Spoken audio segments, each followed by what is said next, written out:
Livre des Actes des Apôtres, chapitre 23. Fixant du regard le Conseil suprême, Paul déclara : « Frères, c'est en toute bonne conscience que je me suis comporté devant Dieu jusqu'à ce jour. » Le grand prêtre Ananias ordonna à ceux qui étaient auprès de lui de le frapper sur la bouche. Alors Paul lui dit : « C'est Dieu qui va te frapper, espèce de mur blanchi. Tu sièges ici pour me juger conformément à la loi, et contrairement à la loi, tu donnes l'ordre de me frapper. » Ceux qui étaient là dirent : « Tu insultes le grand prêtre de Dieu ?» Paul reprit : « Je ne savais pas, frère, que c'était le grand prêtre. Il est écrit en effet : Tu ne diras pas de mal d'un chef de ton peuple. » Sachant que le Conseil suprême se répartissait entre Sadducéens et pharisiens, Paul s'écria devant eux : « Frères, moi je suis pharisien, fils de pharisien. C'est à cause de notre espérance, la résurrection des morts, que je passe en jugement. » À peine avait-il dit cela qu'il y eut un affrontement entre pharisiens et sadducéens, et l'assemblée se divisa. En effet, les sadducéens disent qu'il n'y a pas de résurrection, pas plus que d'anges ni d'esprits, tandis que les pharisiens professent tout cela. Il se fit alors un grand vacarme. Quelques scribes du côté des pharisiens se levèrent et protestèrent vigoureusement : « Nous ne trouvons rien de mal chez cet homme. Et si c'était un esprit qui lui avait parlé ou un ange ?» L'affrontement devint très violent et le commandant craignit que Paul ne se fasse écharper. Il ordonna à la troupe de descendre pour l'arracher à la mêlée et le ramener dans la forteresse. La nuit suivante, le Seigneur vint auprès de Paul et lui dit : « Courage, le témoignage que tu m'as rendu à Jérusalem, il faut que tu le rendes aussi à Rome. » Lorsqu'il fit jour, les Juifs organisèrent un rassemblement où ils se jurèrent sous peine d'anathème de ne plus manger ni boire tant qu'ils n'auraient pas tué Paul. Les auteurs de cette conjuration étaient plus de 40. Ils vinrent trouver les grands prêtres et les anciens pour leur dire : « Nous nous sommes jurés sous peine d'anathème de ne prendre aucune nourriture tant que nous n'aurons pas tué Paul. Alors vous, d'accord avec le Conseil suprême, faites un rapport au commandant pour qu'il le fasse comparaître devant vous sous prétexte de mener une enquête plus approfondie sur son cas.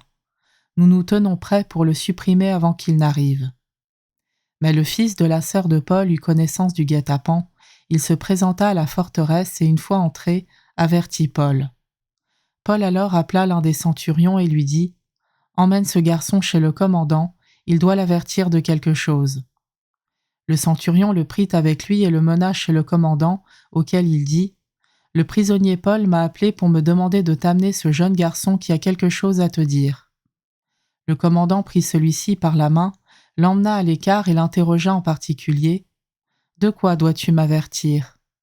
Il répondit : « Les Juifs ont convenu de te demander de faire comparaître Paul demain devant le Conseil suprême sous prétexte d'une information plus approfondie sur son cas. Mais toi, ne leur fais pas confiance.